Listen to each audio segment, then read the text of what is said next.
So, as a preamble to our upcoming course with Venerable Sangye Kajuro, I wanted to talk about death, actually my death, and what I've done to prepare for it.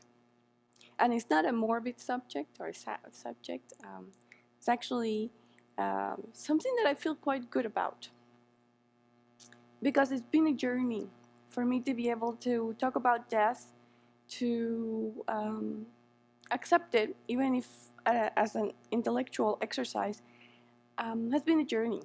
I started with total denial before I became a Buddhist, and even in the early years of after I became a Buddhist, I had quite a lot of resistance to delve into the subject of impermanence and death. After taking the SAFE course and progressing through a couple of them, actually, I felt strong enough to do the first death meditation, death and impermanence meditation.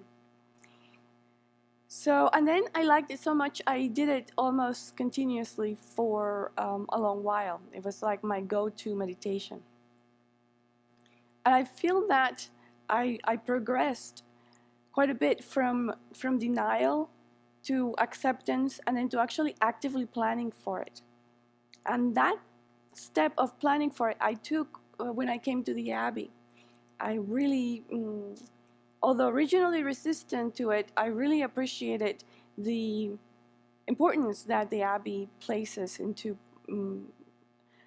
planning for our death, particularly doing the advanced directive. That was my really first go at it, and I really appreciated having an opportunity to think about what do I want to happen in certain circumstances. And then from that, going into the Dharma wheel. The Dharma wheel did a lot of good for my mind as I was trying to figure out how do I want to practice in my last moments, and how do I want to focus my mind on actually virtue as I am in the process of dying and dissolving my different elements. So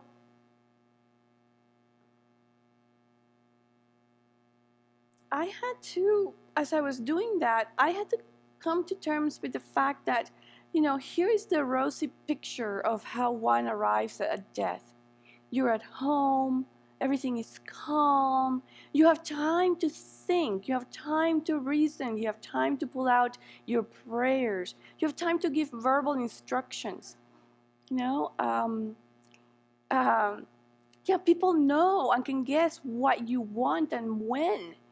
And there is a sense of peace and calm, and the mind is clear. And the first thing I had to do was put that out to pasture, because that's not how it happens.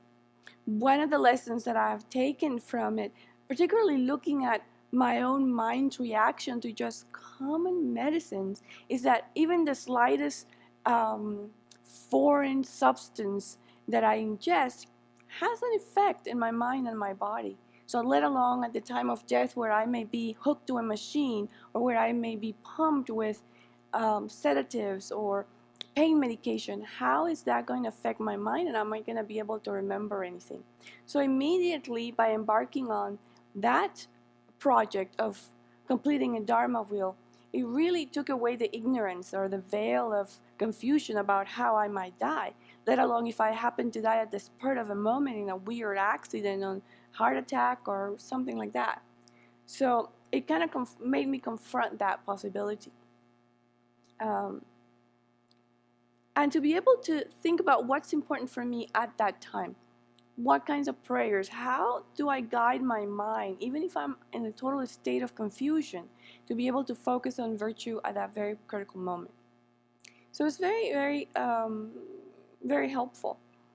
And then after I completed the advanced directives and the Dharma wheel, then I thought a little bit about the bucket list.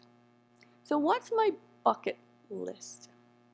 Thought about it, and I decided, well, it's not about a trip to Spain. It's not about the trip to some of the exotic lands in the world.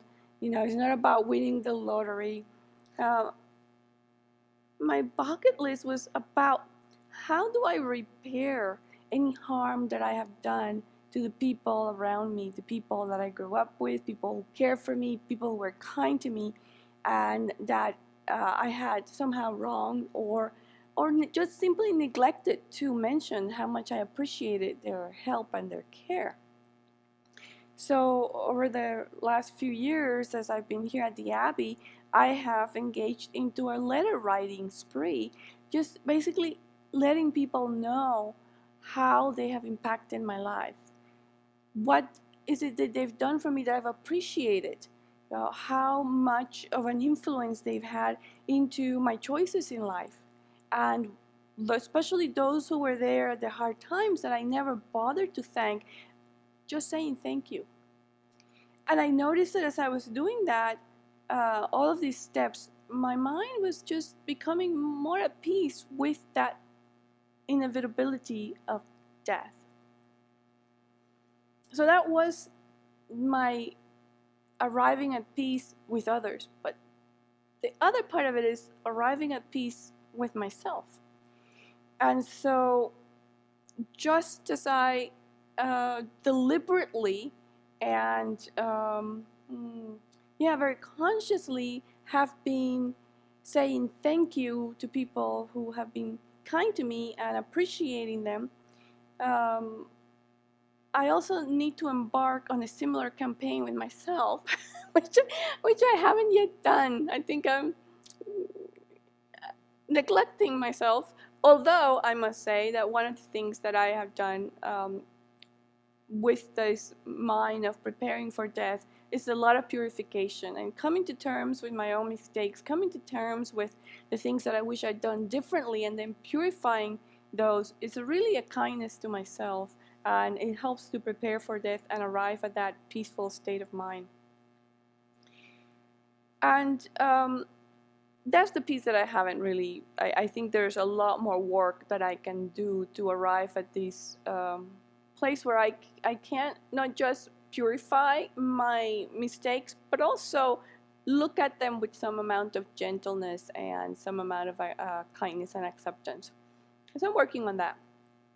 There's, however, other aspects in which I have tried to be kind to those people who are left for me, who are left after my death.